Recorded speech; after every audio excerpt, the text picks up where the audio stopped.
Hey guys, what's up? What's up? So today's prayer circle is going to be a continuation of the last that we had.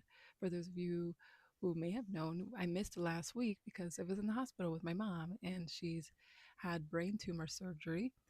And so that has been a wild ride, just um, navigating that with her, witnessing that, and learning a bunch of um, receiving a bunch of golden nuggets of wisdom from the divine that has continuously and seems like every second of every day since and before um, to not only humble me more and more, but really peel off, if not really burn off, layers of what I thought I knew, right? Of what I thought I knew, just more and more of what I think I know keeps shedding off. And um, been really making me go into a feeling of um, silence. I've been feeling called to go into silence for a while now, and that time is coming. And it seems like my life has been arranging in a way where uh, silence is being required um, in order for an evolution to happen, in order for healing to further happen, but higher than me. And that's the biggest thing I've been getting, the biggest lesson I've been getting and understanding out of just even witnessing the process of my mom preparing for brain tumor surgery and becoming blind because of the tumor putting pressure on her eyes. And then even post op as well. And they called me last night and said, we want to do a second surgery to get the rest of the tumor out. So today, literally, I'm going to go to give them a decision about should we do that surgery today or later on. All of it has been making me uh, realize this is all happening for much higher than what we think, for much higher of a reason than ourselves. Though also it is happening for ourselves, everything is happening for a much higher reason um, than just our own experience of what is happening in front of us. And like I said, even me feeling this more and more stronger feeling of, well, I'm being prepared to go into a period of silence. And I'm saying that to just share with some of you because at some point I'm going to pause the prayer circle for a while so I could take this time in silence in mostly likely another place and be in this hermit mode for a while.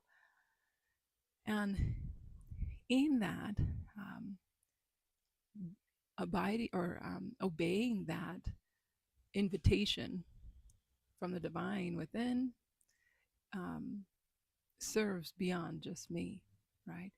So I feel to say, so forever, whoever feels to go into periods of silence, let that call be answered with your willingness um, and grace and respect of that call, knowing that that's a call beyond ourselves.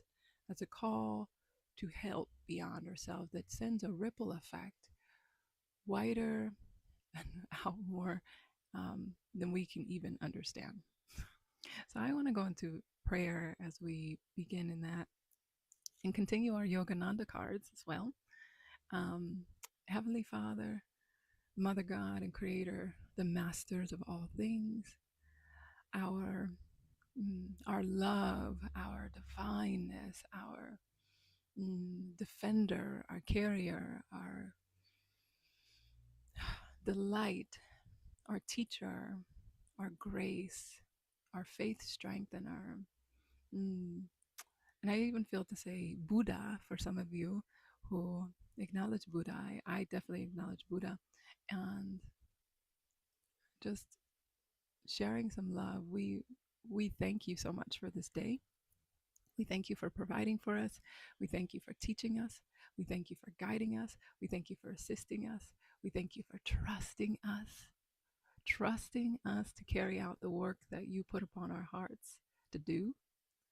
And thank you for reminding us more and more and more that that work, even though is our purpose and feels like it's our purpose, it's what we got to do, that it's beyond us. And thank you for reminding me and reminding us that we are just the delivery people, the delivery man, the delivery ladies, delivering your work, your will, your message.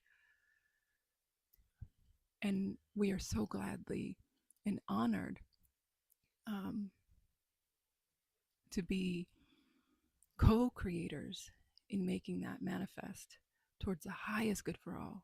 I ask for your divine heavenly protection, Yahweh, your divine heavenly protection, tribe of light, which for those of you who are new, the tribe of light for me is the angels, the ascended masters, the guardians, the warring angels, all that which is on the other side, that is helping us, that is based in love, that is of the heavenly realms. Thank you so much, friends. Thank you for another beautiful day. Thank you for providing for us, Yahweh. Thank you, thank you, thank you, thank you, thank you. Thank you, thank you, thank you, thank you, thank you. Thank you, thank you, thank you, thank you, thank you. Thank you for trusting us. I keep feeling to say, thank you for trusting us. Thank you for trusting us. Because we have big missions, we have big assignments. At least that's how it feels to us, right? But thank you. Thank you so much, Tribe of Light. Thank you. And so I ask again, put your heavenly protection, a layer of protection, a thick layer of protection around our faith prayer circle, our faith prayer warriors, around our families, everybody connected to us, our mental health, our emotional health, our physical, spiritual, creative, and financial health.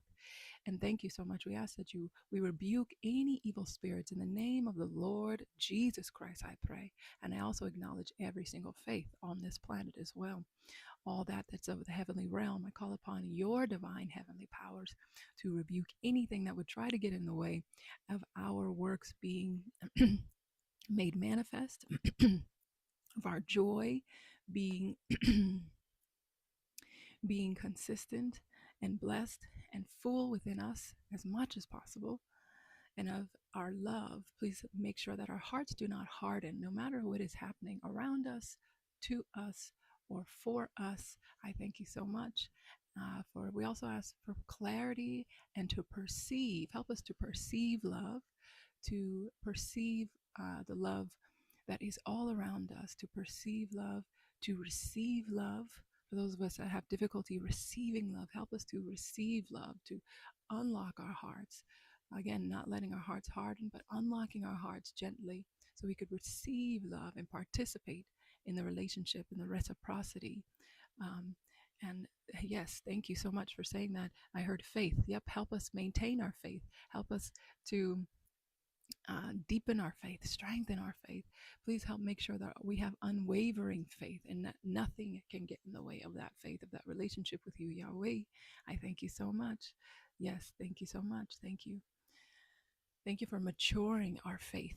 Thank you for maturing our spiritual practice, for maturing our relationship with you, Yahweh, helping us have a deep, intimate relationship with you, Creator, Jesus, the Master of all things, Yahweh, and any other masters of the divine that you also relate to, that you feel so connected to, Faith Prayer Warriors.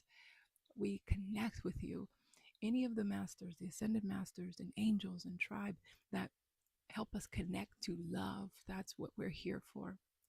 And so we just ask for your assistance and your help and your guidance and your support.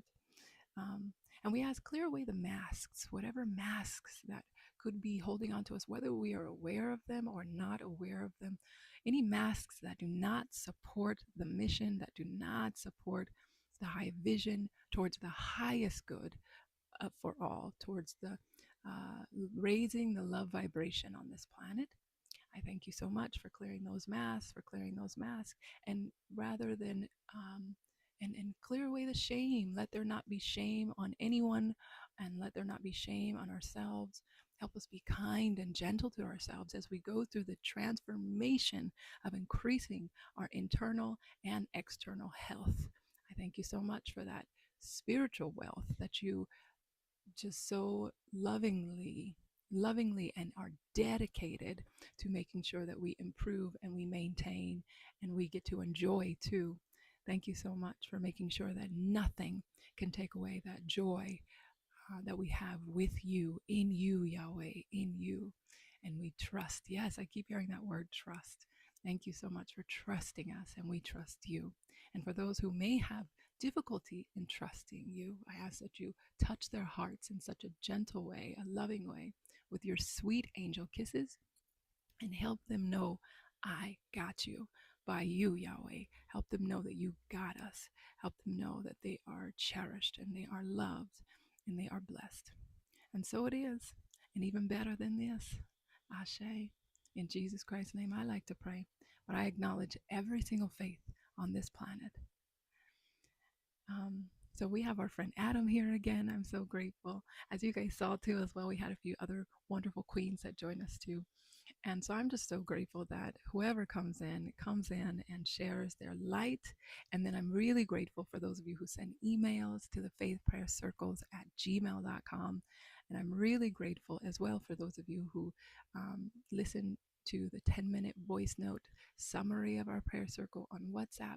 If you'd like to be a part of the WhatsApp group, to get the link to come in, to join in live, or to just see the recordings, or to get that 10-minute real quick summary and prayer, just hit me up in the email and request.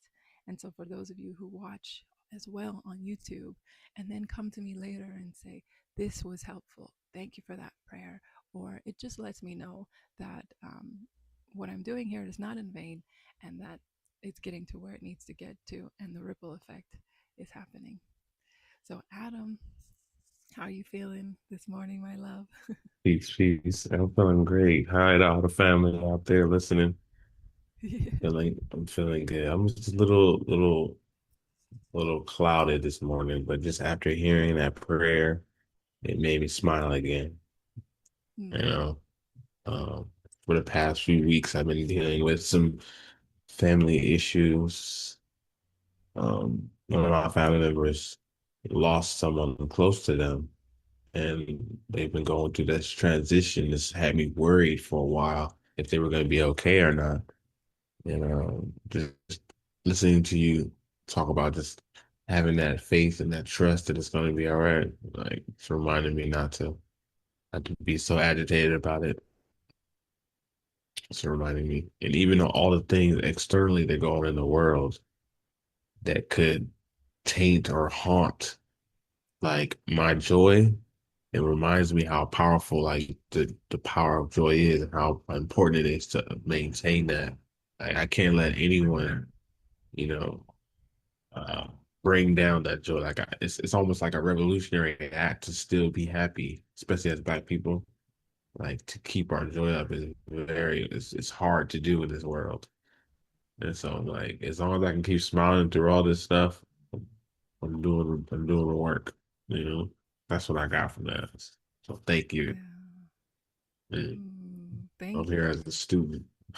Hey, likewise, Yeah. likewise, because I just be channeling and spirit is teaching me as I'm speaking, so I'm listening. I'm just willing to listen. And that's what I have been learning is the key. Still learning how to listen more and more, but the more I listen, the more I see. Um, Mhm. Thank you so much for sharing that because that's, first of all, on topic, what we're about to go into, which is banish fear of death. So, for those of you who are joining in now, we've been going through a series of looking at Yogananda's Self Realization Fellowship, these little cards that just have excerpts of some wisdom that he's shared from his books. And this theme today is banish fear of death.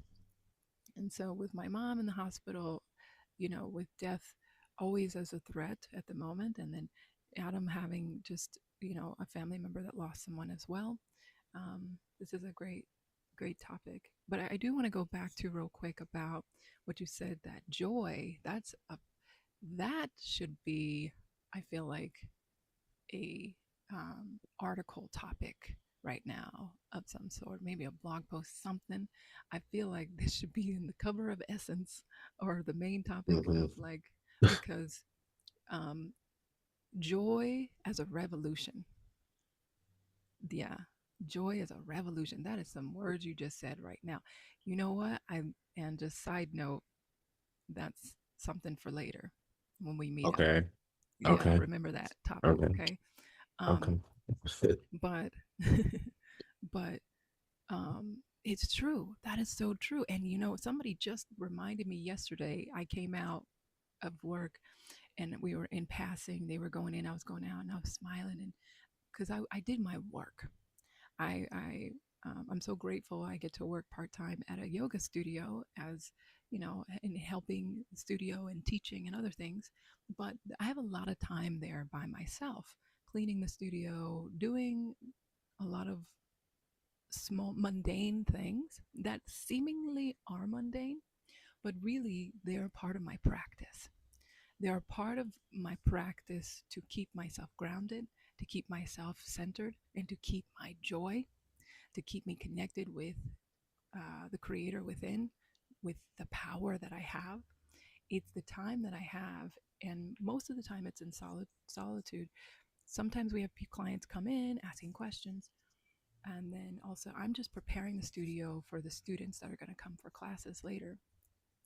And Hmm. and just in cleaning the cups, because we offer complimentary tea, cleaning the cups or cleaning the floors or watering the plants and cleaning the yoga mats, arranging the blankets, folding there's so many things, chores, little chores, and they're not what they seem. I learned very quickly in this very specific place at Rouse Yoga Studio. I love it so much in Riverside.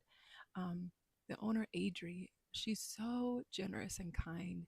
She created that space to be a community space for everyone to come in and just be themselves. And she keeps it very inexpensive, but it literally is like a temple.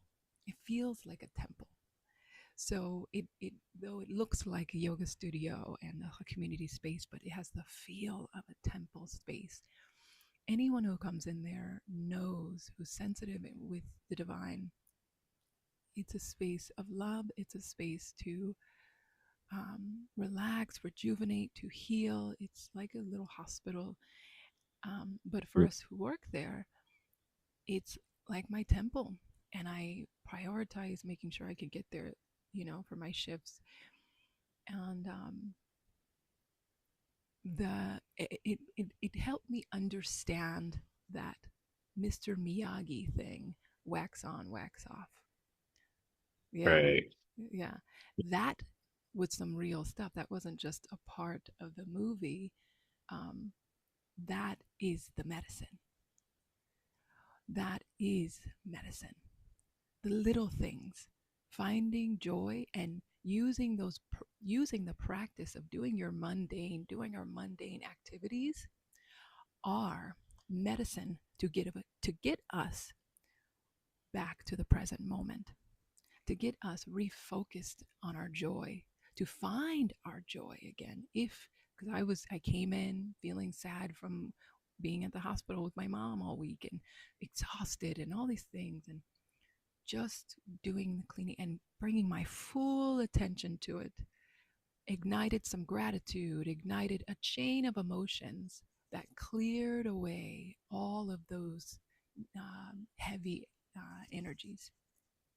Mm. And I slowly began to find my joy again, reminded of my joy.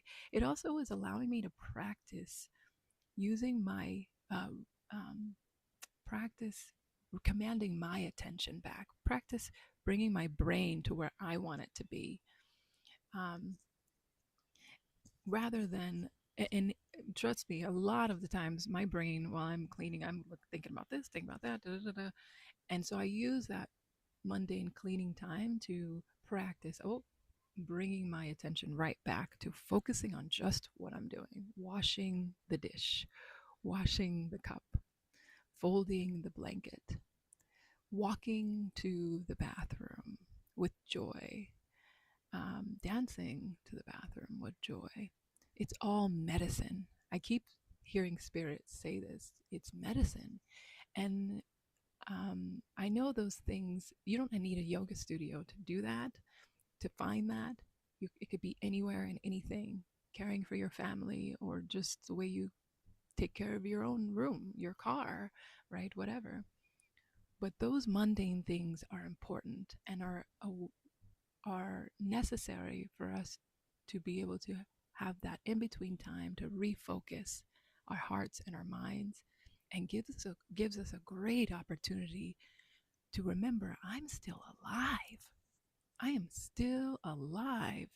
And during that time while I was cleaning, that's all I kept thinking about, how grateful I was to be able to scrub the floor, how grateful I was to be able to my bones, my body is still working so I can squat to pick up something from the, or I can still wash the cup, and I could still I could Hmm. still, right?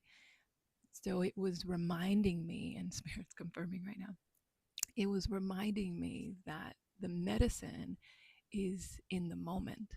That's what I just heard Spirit say. The medicine is in the moment. What are those things? Can we identify? And there's your homework, tribe. Identify those things that bring you joy, but even more so, that bring you in the moment. What are those things that bring you in the moment? And how can you bring more of that into your life, into our lives, so that more throughout the day, Hmm. we are more focused? Now, they say there's different levels of meditation. There's sitting meditation, which is what we are so used to seeing, right? Somebody sitting, crisscross applesauce, doing this, or in silence. And that's a great meditation. I love it. It's beautiful. It's very enjoyable. But there's also the mastery of meditation always. And this was something some teachers have told me about when I was in my 20s. And I was like, well, but I'm understanding it now. And the mastery of that has been happening more and more and more and more. Where somebody asked me last week in the hospital, I was meditating next to my mom's bedside, and and the visitor came and said, "You're meditating.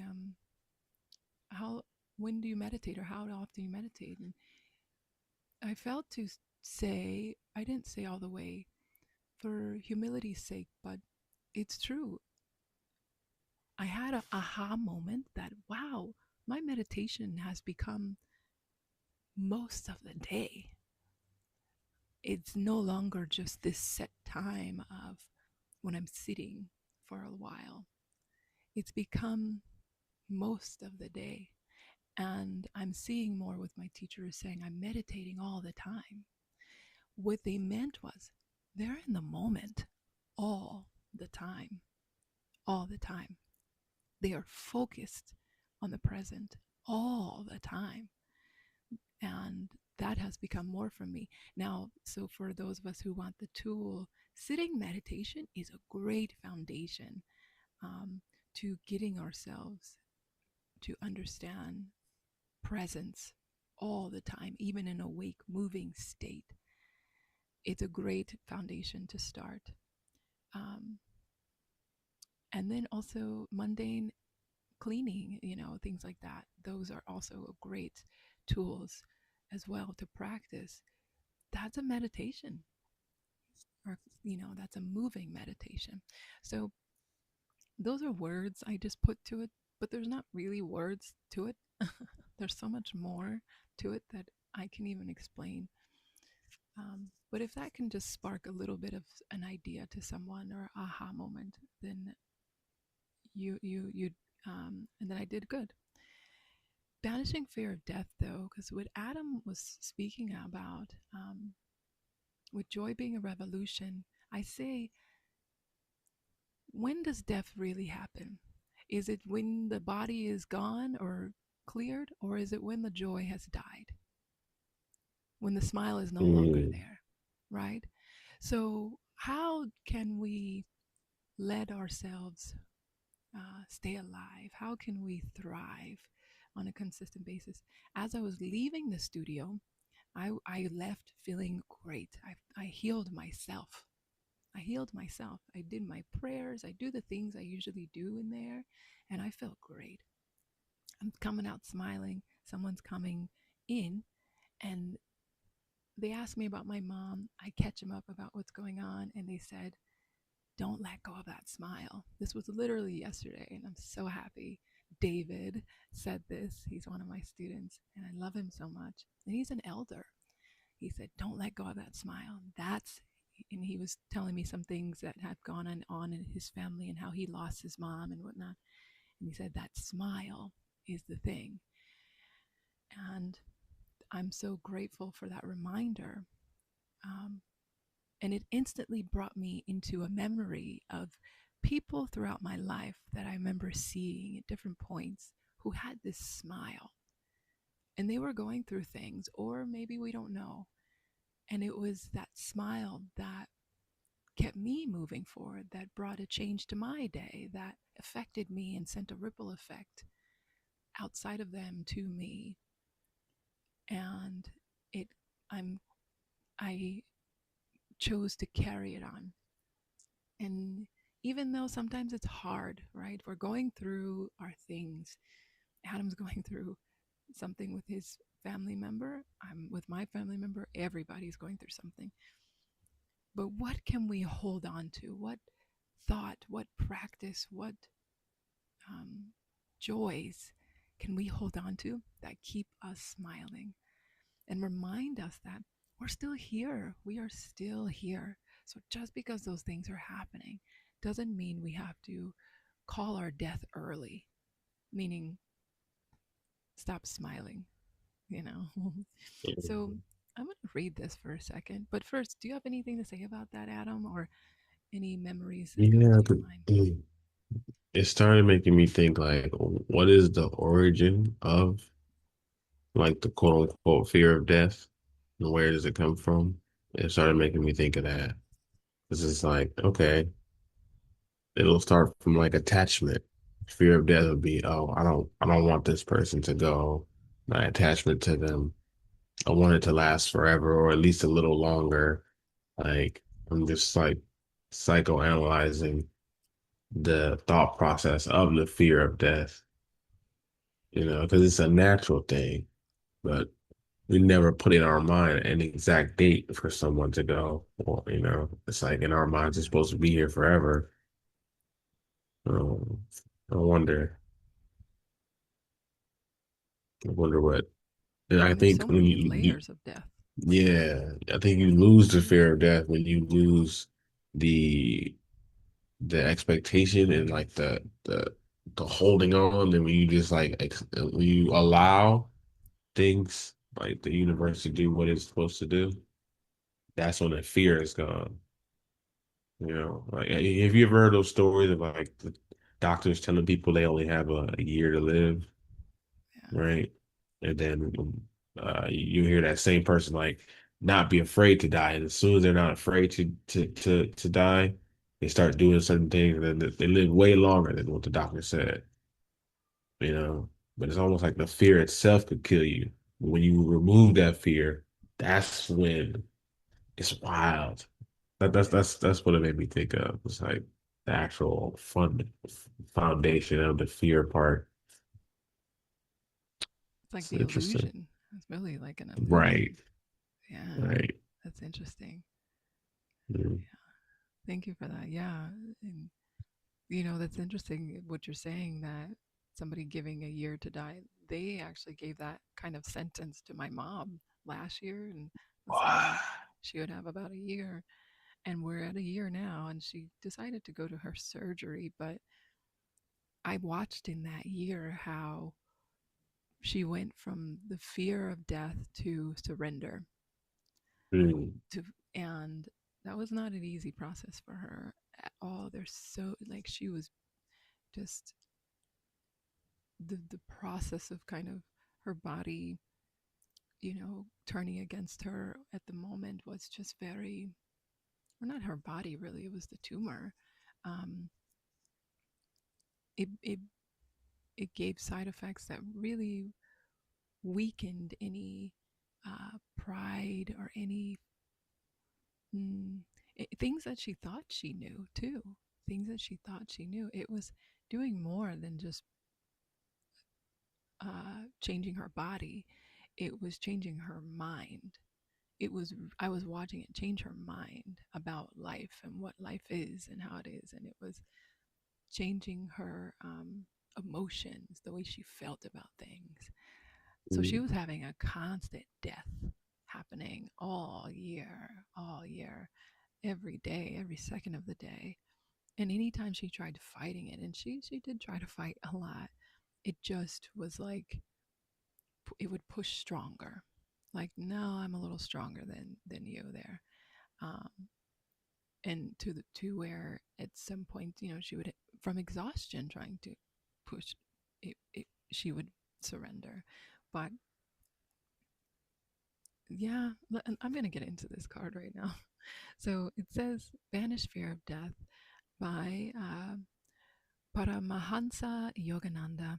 You can begin your march towards freedom from the fear of death by ceasing to be attached to the duties of the body.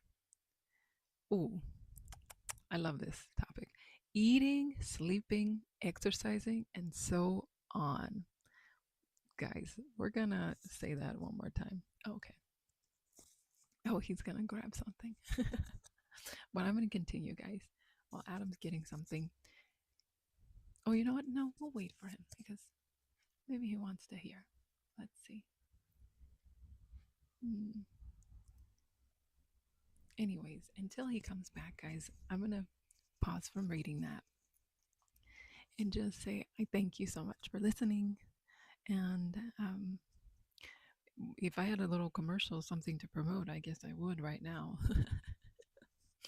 But just reminding you to please send an email to faithprayercircles@gmail.com and send your prayer requests um, and anything else you'd like to say.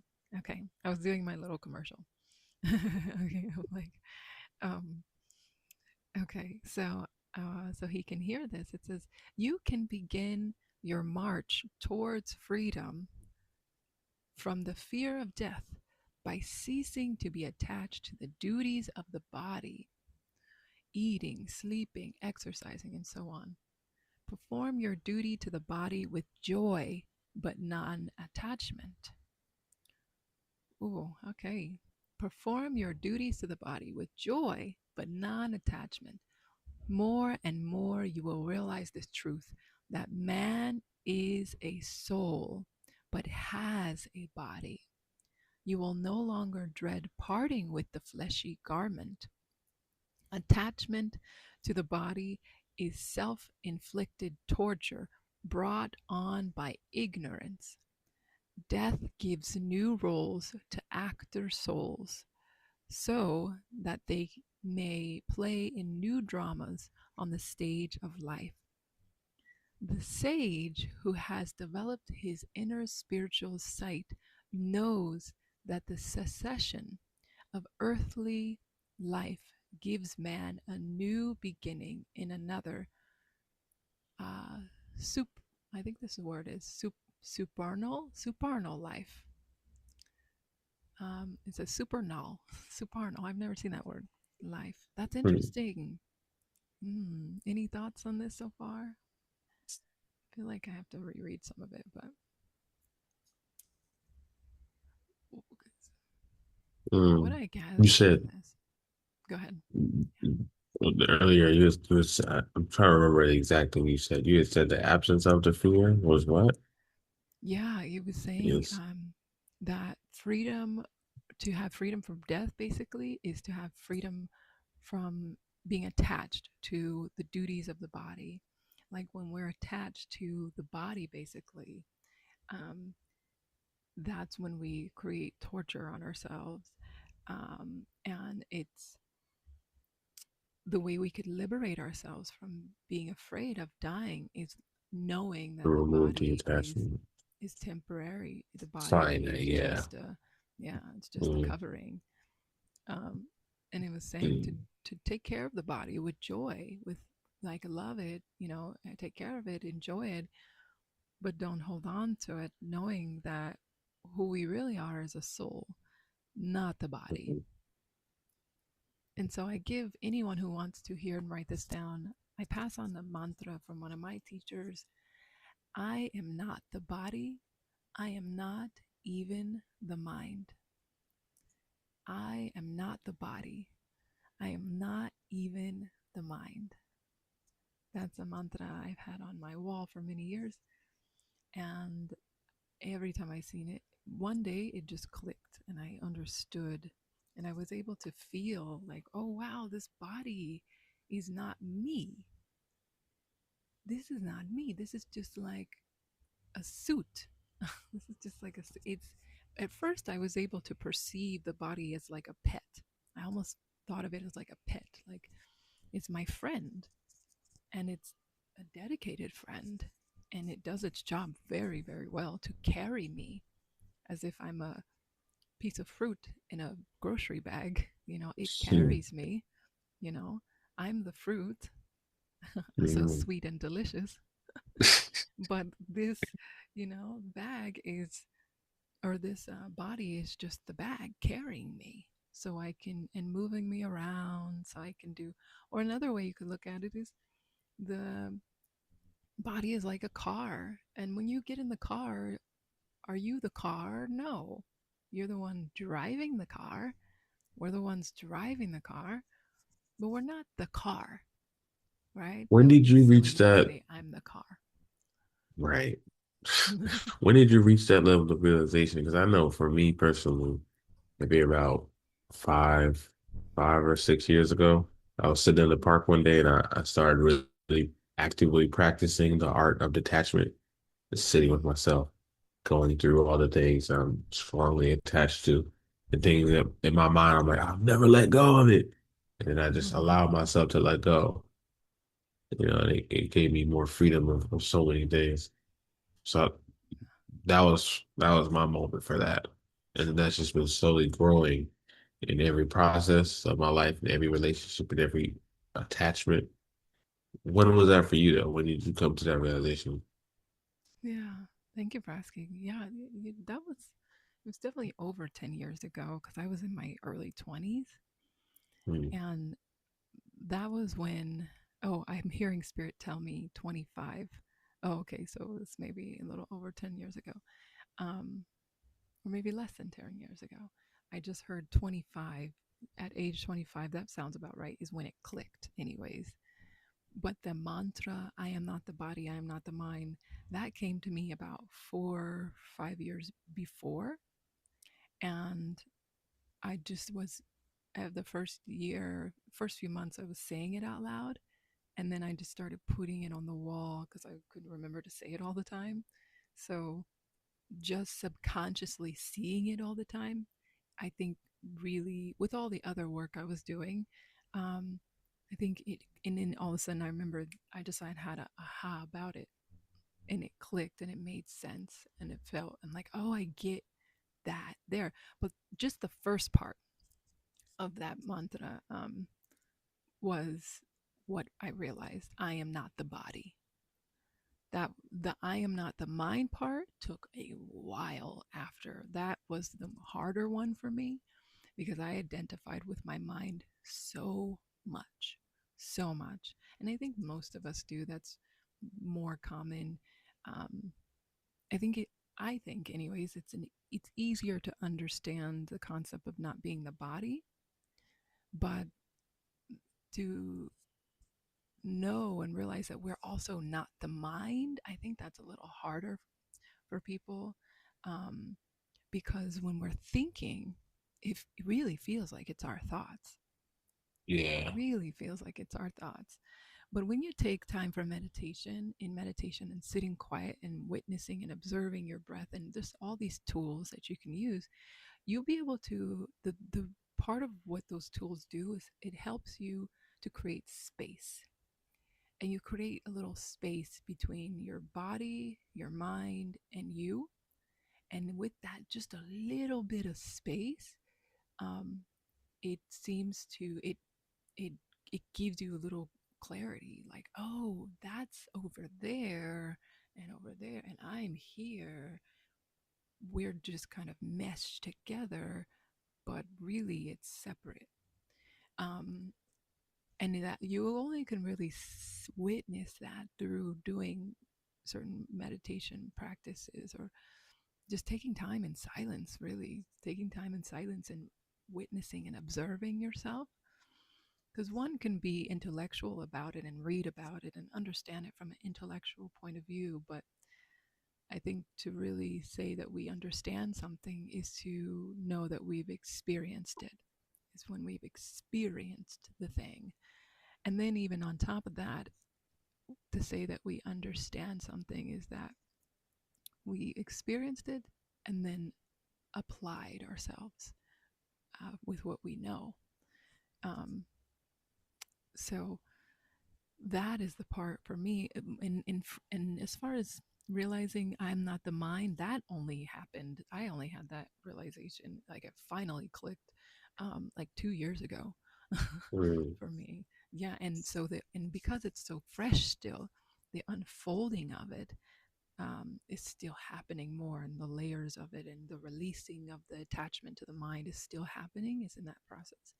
Because when we have those aha moments, at least in my experience, like when I was 25, um, realizing I'm not the body. Yes, in that moment I realized, but it took how many more years later for that whole realization to fully unfold, for me to, even though I realized it intellectually and in my heart and my spirit, it took a while for me to actually release the attachment to the body, to really release the attachment to the body in a certain way, um, for that then to not just be realized, but also be enjoyed, I guess you could say, where the realization can be fully enjoyed or embodied. There you go, embodied. Um, where the mind, for me, like I said, it only a couple of years ago, I realized, oh, I'm not the mind. I see now the mind has a mind of its own. It does its own thing. And then here's what I'm doing. Here's what I can do. And actually, I can command the mind to listen to me. I can command the body to listen to me. And that takes some practice in meditation to do, first by being the witness, by witnessing them, meaning being quiet and just watching them, and not judging them, not judging your body, not judging the mind, because they're both beings, living beings on their own, aside from you. That's what I've learned so far. Um, the Mm. Yeah, the body, I've learned so far. The body, like I said, I first saw it like a pet, And what do you take care of your pet? You give it love and it gives you love back. You give it good food and it works well. It's a happy thing. That's how I thought about it at first. Um, but also then it graduated into, I see the body as my one of my best friends, one of my bestest friends. And I came to a realization, oh, that the body is actually uh, one of my temporary best friends, though. They say some people come in your life for a season, for a reason, Mhm. that kind of thing. I had realization that the body is one of those friends that come to your life just for a season. Uh, Meaning, with our spirit being infinite, we don't actually die. This body only is going to hold me for this lifetime. It's only my friend for a little while. It's not going to stay my friend. Right. And when I realized that, um, it helped me feel so much better about when it is my time to go. I'm gladly happy to give this body back to where it came from, to the earth, so another person or being that comes to this planet can utilize whatever the stuff is that I'm made of from the earth, can utilize it too and enjoy the friendship of this carrier as well through their experience on this planet. So I see it as, oh, why would I hold and grip to this thing so hard? That takes away from an opportunity from somebody else to use it too, the blessing as well. Um, and then also too, like I said, it's a temporary friend, but a very loyal, dedicated, hard-working friend. If we take time to witness and just watch the body, oh my gosh, the body has truly been showing me what unconditional love is like. If you want to know what that's like, if you take time to just watch your body, it will show you, at least you can gather at least a glimpse of unconditional love. It showed me a lot because just like a dog, right? For example, it doesn't really matter so much how you treat a dog. Of course, if you really abuse a dog, it's going to defend itself and lash out. But just like the body, if you don't treat a dog, if a dog is not treated the best, giving, extra kisses and love every day, it still will be there waiting for you to give love, and it will still give you love no matter if you have an attitude towards them or whatever. The body in this is the same way. Even if you feed it crap, think about all the times we fed our bodies crap and it still woke up another day for you. It still let you walk. It still let us talk. It still, and even if we damaged it, it healed it. It said, I'm going to heal you. I'm going to heal it and make it so you can try again. So you can try again. How many times did the body turn the other cheek for us? You know, when in the Bible, Jesus, they ask, something about how if people are attacking or hurting you, and Jesus says, keep turning the other cheek. Just keep turning the other cheek. I gotta find that verse. Um, but the body does that very well. It's really good at forgiveness. The body is like a master of forgiveness, but it only can handle so much. It only can it only can handle so much damage, and it doesn't retaliate against us on purpose. It does a natural response like sickness, illness, those things. It's the language of the body to tell us, hey, I need help, man. I need help. Can you help me out? I can't do it by myself. I'm trying to heal you and make sure you can thrive and move and walk and play and jump, but I can't do it by myself. I need some minerals. I need some vitamins. I need some exercise. I need some attention so I can thrive for you. This friendship is a uh, is a reciprocal relationship, is what I've learned. It's not a one-sided relationship, and most of us, because of just ignorance, we treat the body as if it's a one-sided relationship, letting the body Mm. do all the work, and we take no responsibility for that relationship. We take no responsibility for being a part of that relationship, a part of this friendship. And the moment we can realize and take responsibility for our part of the friendship, and it doesn't even have to be perfect, then we get to experience such a level of liberation and health naturally, which is so unmatched and so beautiful. And I'm only saying that from experience.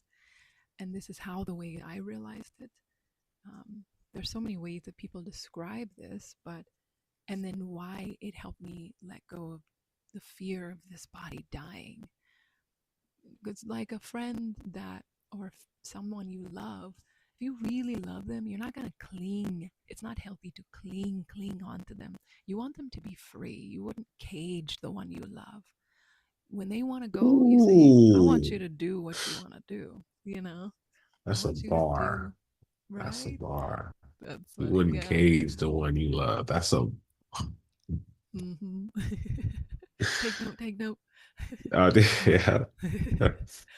um, Mm, and so And that's, I feel like that's the creator too, giving us free will is a pure example of that.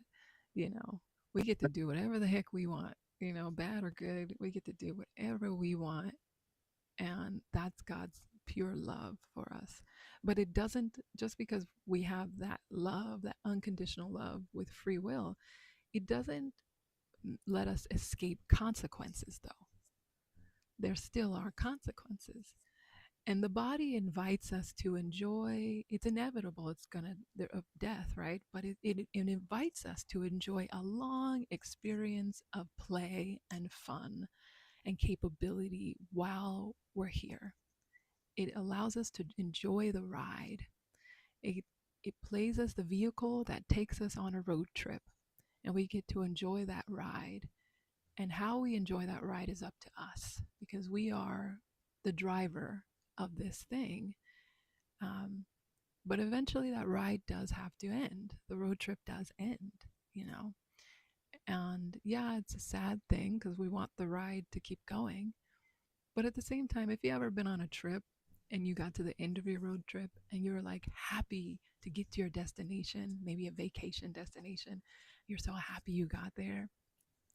But at the same time, you're sad because that road trip was kind of fun. Like you liked the journey, you enjoyed the journey Agree. getting there too, the memories that were created. Maybe you have friends in the car with you, or family and pets or whatever. Or maybe you made stops along the way and looked at the scenery and, had some dinner with friends or whatever. There's so much that you can decide to do. And the vehicle will still always be right there, ready for you, and will help you along the way to do those things. Um, but when we get to the end of the road trip, that's why I really love when people do celebrations of life as opposed to funerals, because it's like they got to the end of the road and they're celebrating that person's life who passed. It's a celebration they got to the destination that they were going to get to. It's like they got to their vacation destination from living life. They got to take a vacation from all the stuff of life now, you know. It's so beautiful. And then this is the last part I'm going to say about this, and get something from you and move on. Um, but then there's that part of the mind. The mind, I've been learning, is one of the parts where that it's a trickster. The mind is the trickster. The body is unconditionally loving. And I've kind of noticed, at least for me, that, and even as I'm speaking this right now, I'm having more aha moment about it. That the mind and the body are like a yin yang thing. You know, the mind and the body. The body's more of the yin. You know, I would say the white side, the more light side, I guess you could say. And then with a tinge, with a little tiny bit of the black dot in it, though, too, because it's not all innocent, right? It still has some of those cravings and things. And then, and it's still material. It's still materialistic in a sense, too. And then the mind, I feel like, is very yang, because the mind, it seems to be more active for most of us than, by nature, the mind is more active than the body is. The body, when the body is even at rest, sleeping, the mind is still going, still moving, still active. It's dreaming, it's always doing something. So that just seems to be the nature of the mind. I'm realizing it's very yang like. And it has a little bit of that white dot in it as well. And I see that white dot as its capability to imagine, to get visions where, you know, we can literally imagine anything we want, and we can choose to imagine all good things if we want. So it has this spiritual capability that is non-physical in nature as well. And so I'm realizing the mind is this yin yang. Then you have the in between that, and that's me. That's the part of, I am not physical, And and yet I am both. We are both. And it's a kind of combination of both. And we are the omnipresent in between, in the middle of that. Um, and yet, not either one of those, not the yang or the yin. And that's the part where I'm kind of graduating into now as I'm even speaking it out and realizing and ready to explore and ask the question, well, what am I more? If not this and that, if not the yin and the yang, if not the physical and this, well, what more is it that we are? Because I understand just a surface level of that. Who I am is non-physical in nature. There's so much more to understand and explore about who we actually are. With this understanding of the mind being very yang like and the body being very yin like, it helps us understand that concept of balance, right? Balance. And there's so many tools and so many wisdom and golden nuggets that masters all over the world have left us to help us understand how to balance these two, how to balance the body, how to balance the mind. And that's where, for me, it's yoga, it's healthy eating, it's meditation, it's communing with nature, it's connection with friends and family, pets, certain things, art. But there's so much more. So, how do you balance your mind and your heart? Ways that you can know when it's out of balance is, if you're feeling not so good in these areas. And that's a whole another conversation. If you want to go more into that, I feel free to email me and I'll be happy to guide you through some meditation, some help, some coaching to help you in balancing the two. Well, what do you feel, Adam? I saw you take your speaker off. What's Mm, coming to you? I would say that was a lot. That was a lot of beauty. Yeah. And Yeah. I carry this around with me everywhere I go. Yeah. And I'm still learning the full meaning of this, and it might take me my whole life to really understand this completely. Yeah, but it's the yin yang I she was talking about. I live by this symbol, the balance and duality of things. It's interesting you mentioned like the mind connection, and that's the part where I'm still working on. Like the physical detachment I've been pretty good at, but the mental detachment of it not being me, that one has also been a tough one for me. But there are moments where I've come to realization like, wait a minute, when I'll say something that I didn't mean to say, like that wasn't my spirit trying to say that, but it said that. I'm like, huh. If that wasn't necessarily what I was trying to say, then that's like a clear communication right there that the mind isn't me. It's just a tool that I can use, you Mm-hmm. know? So I'm like, that's kind of helping me realize even the mind can play tricks on you, on myself. And I'm like, okay. So I have to treat it like a friend and treat it like a relationship. Like, okay, let's work together. Let's not work against each other now. You know? Mm-hmm. And that only comes from me admitting to myself that I'm not the mind, Mm-hmm. you know, not the mind. And I'm working on it. I'm working through it. I'm working with it. It's a beautiful journey. But I would say I'm very proud of myself because every time I tell people about my journey, they always say, "Wow, I wish I would have started that journey when I was your age." Because like I'm in my mid-20s now, and I've experienced so much from my spiritual journey, and so I have to give myself some slack. I have to give myself some grace for embarking on this journey at like 17, 18, and have been, doing it for a few years. And I was like, oh, wow, I have so much ahead of me, you know. I try so hard to get to that quote unquote top of the mountain of a level of enlightenment, but I don't want to get to the top right now because based on what we were talking about, the true top is after the physical's gone. When you transcend, that's when your quote unquote journey's over. I'm not trying to do that right now. Yeah, you're I want trying to to take my enjoy the time. ride. Yeah, Yeah, enjoy enjoy the the ride. ride. Yeah, because Exactly. you're going So to get there regardless. You're going to get to the yeah. destination regardless, but let's hmm enjoy the ride. Yeah, hmm I hear Yeah. that. That's what I'm at. Yeah. Thank you for saying that. Yeah, and that's so true, guys. Like one of my teachers really helped me realize that and just the way that they live. And I appreciate that so much because they truly enjoy the ride of life and even literally on in their travels.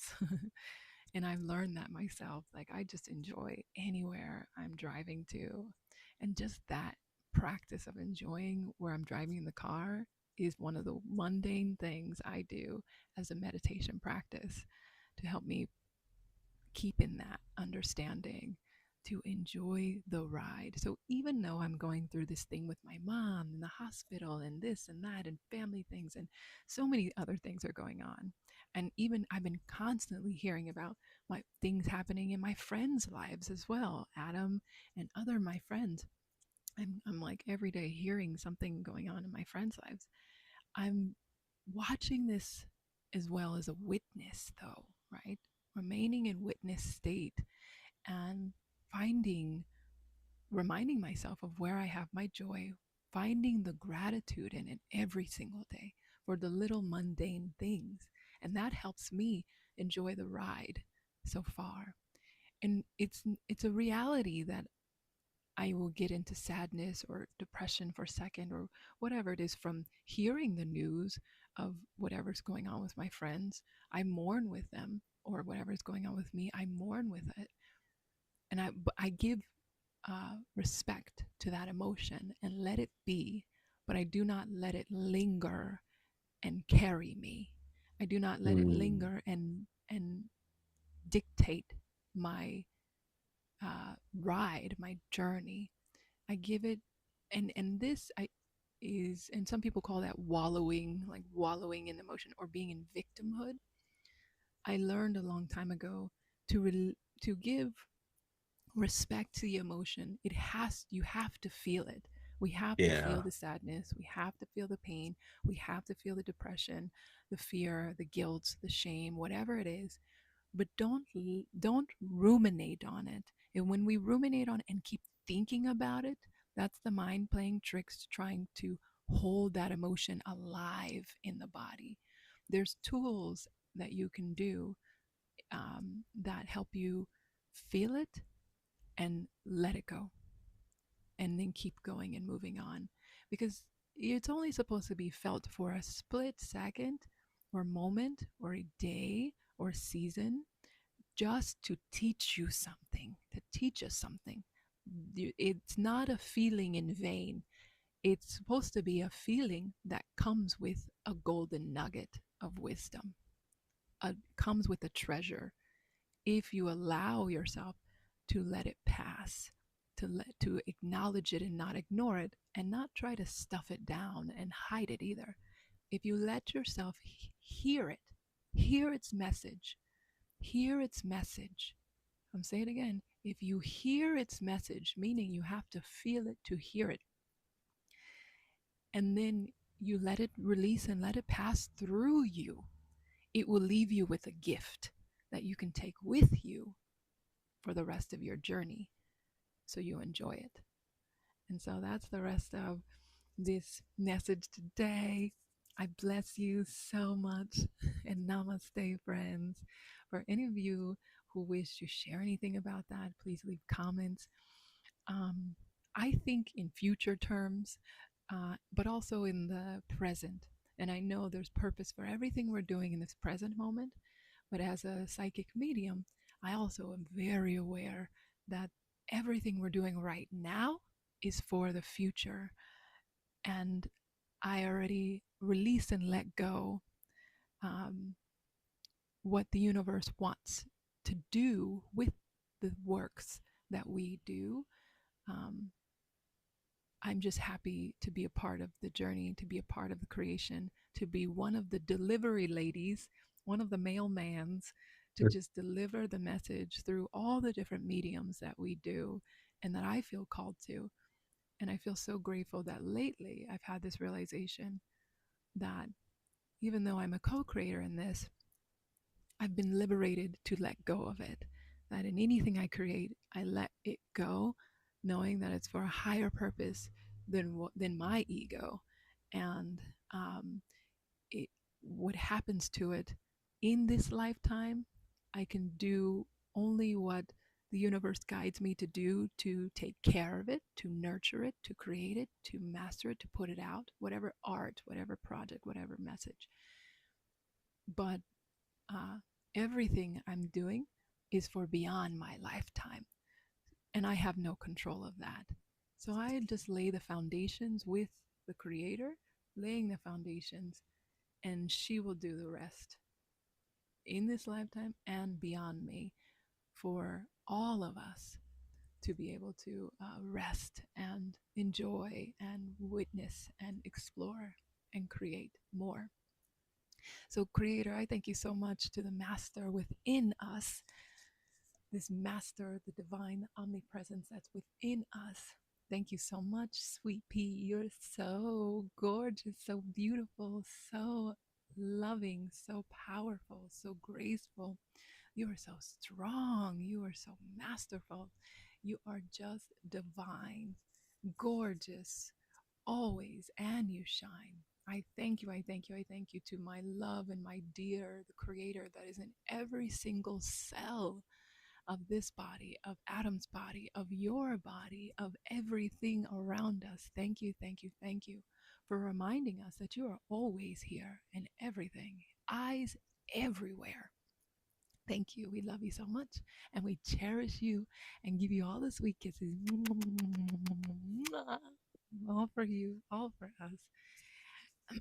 Thank you for surrounding us with your protection, tribe of light, to all the beings of love and light of the heavenly realm who protect us, who keep us safe, who protect our messages, protect our work, protect our health, guide us, teach us, help us grow, nurture us, but also even give us the grace. Thank you for your grace and your constant forgiveness and your always just redirection and support. Thank you for always supporting us in everything that we do, no matter how we choose. Thank you, thank you, thank you. We are the masters of truth. We are the masters of truth. We are the masters of truth. We are masters of love. We are masters of love. We are masters of love. We are masters of grace. We are masters of grace. We are masters of grace. And we are masters of faith. We are masters of faith. We are masters of faith. And I just wish if you could please, Yahweh, close this circle with any white light healing that you can. Just I wanting to give, if there's any leakages in our energy fields, calling on the field that's around us, if there's any energy leakages or holes in our energy fields, I ask that you please, divine heavenly weaver, would you come and weave the way you weave? Would you come and sew it up so beautifully, turning it into just so such a divine expert design that is just more beautiful than it ever was before. I thank you the way you weave us. And thank you so much for clearing up any patches, any holes, for patching up any holes so our energy does not leak out, but so that we have our energy where it needs to be. So we are strong, solid, grounded, centered, and whole, using our power as divinely as it was meant to be utilized towards the highest good for all, and to enjoy this journey of love. And so it is. And I thank you so much, Yahweh. In Jesus Christ's name, I like to pray. And I also acknowledge every single faith because we are one. Ashe. I share. Hey. Thank you for joining us, Adam. Thank Thank you. you for having me. Yeah, you're a good friend. I appreciate you coming. And I can't wait for us to make some music. Hey. Yeah, I just got the confirmation too. Yes. Okay. Peace.